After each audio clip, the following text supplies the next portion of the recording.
So last night, Della Maddalena defeated Belal Muhammad, and for those who caught the live stream last night, you would know that we are currently having a very somber morning, to say the least.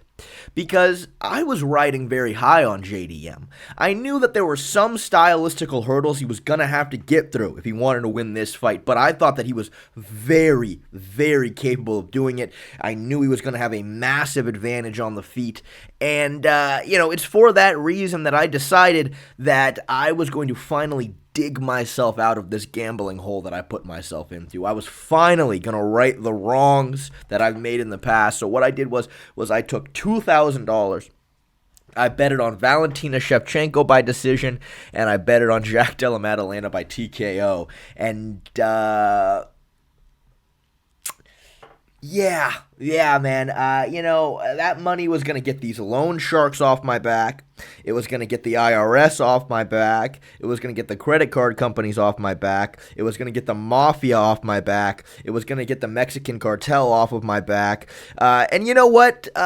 We're still basically at square one, but you see, that's the beautiful thing about gambling, in my opinion, is the fact that, you can 100x your money with a single bet, but you can only lose 100% of it, you know what I mean? So I think that, all is well, and JDM had a tremendous performance. So going into the fight, I thought there were two battles that JDM needed to win if he wanted to beat Belal Muhammad. The first one was the pressure battle. Look, as we know, Belal Muhammad likes to get in your face, smother you, use his girthiness to absorb punches, be durable, don't back up, and again, overwhelm you. And once you're getting overwhelmed, once you're shelling up, that's where the takedowns open up, that's where his kicking game opens up. And of course, the more that Belal could mix the kicks and the takedowns together, the worse it was going to be for JDM, because as we know, right, JDM is, a boxer through and through. That is his A game. But it was interesting going into the fight because Belal kept saying, I'm going to go out there and box with him. I'm going to go out there and break him. I'm going to go out there and put him away. And, that was just very, what's the way to put it? Asinine, I guess, to say the least, because look, the truth is, it's like, no, you cannot box with JDM. Like, we've seen in the past, primarily the Vicente Luque fight, how Belal's game changes when he fights somebody that's a more dangerous, more proficient boxer than he is. In matchups like that, Belal has to mix it up. He has to be getting in on takedowns. He has to be using his kicking game.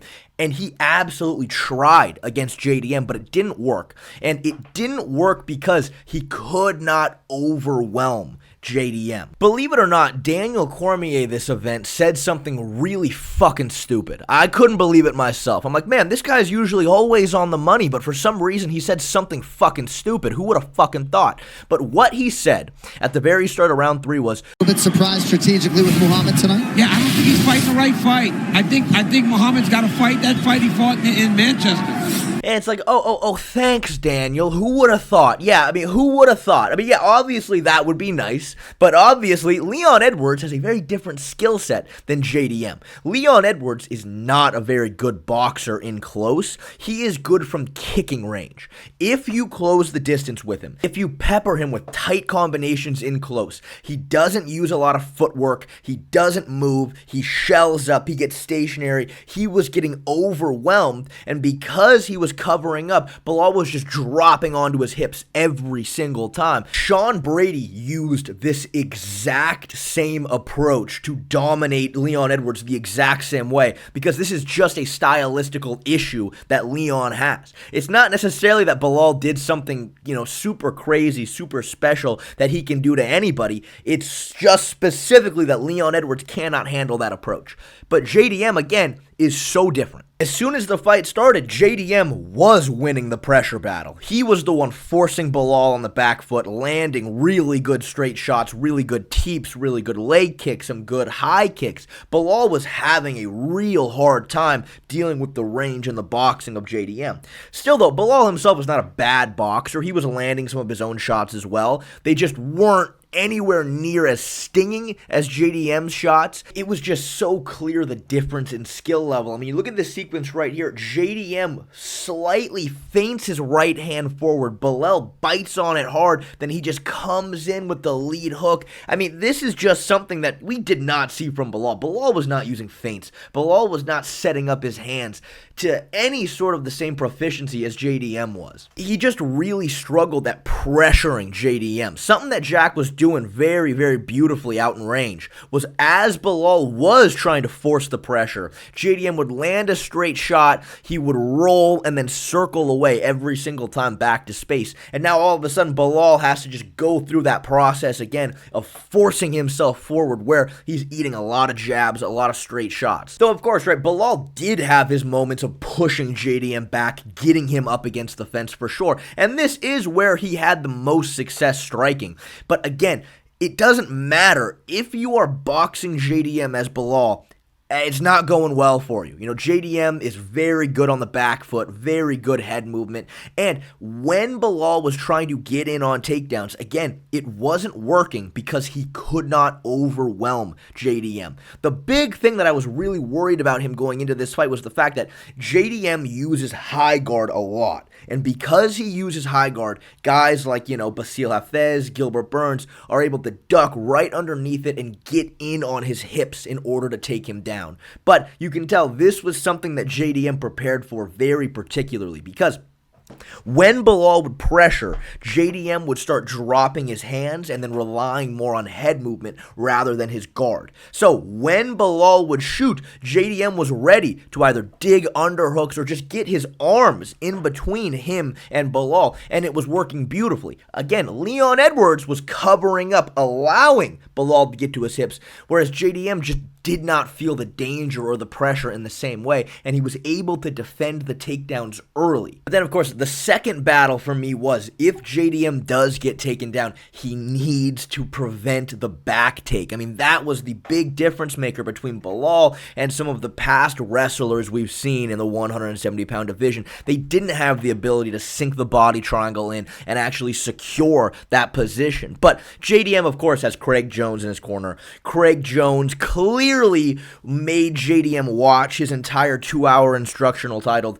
Just Stand Up. And again, when JDM would get taken down, he wouldn't stay in turtle. You see here how he's using the tripod to essentially completely eliminate any opportunity for Belal to take his back. He would then turn, dig his underhooks. I think that, the Gilbert Burns fight, I think, is the real reason why people weren't giving JDM a chance in this matchup. But the truth is, right, Belal and Gilbert are very different. Belal is a better pure wrestler. He has better chain wrestling, whereas Gilbert Burns, coming from a pure jiu-jitsu background, has a higher proficiency at exploding onto your back.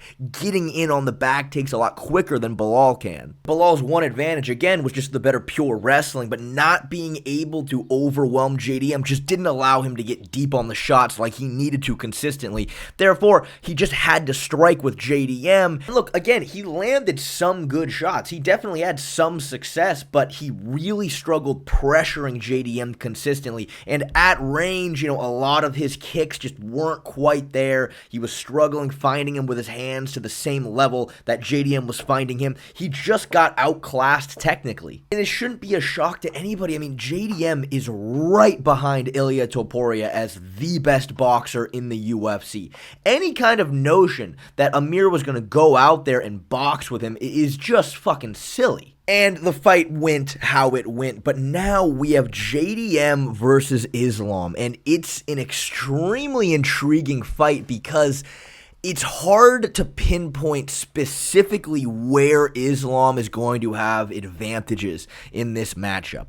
Obviously, Islam does have very good, very dangerous submissions, specifically from the front headlock position. But does he have better pure wrestling than Belal Muhammad? I mean, absolutely not. But can he use his striking to set up takedowns better than Belal Muhammad did?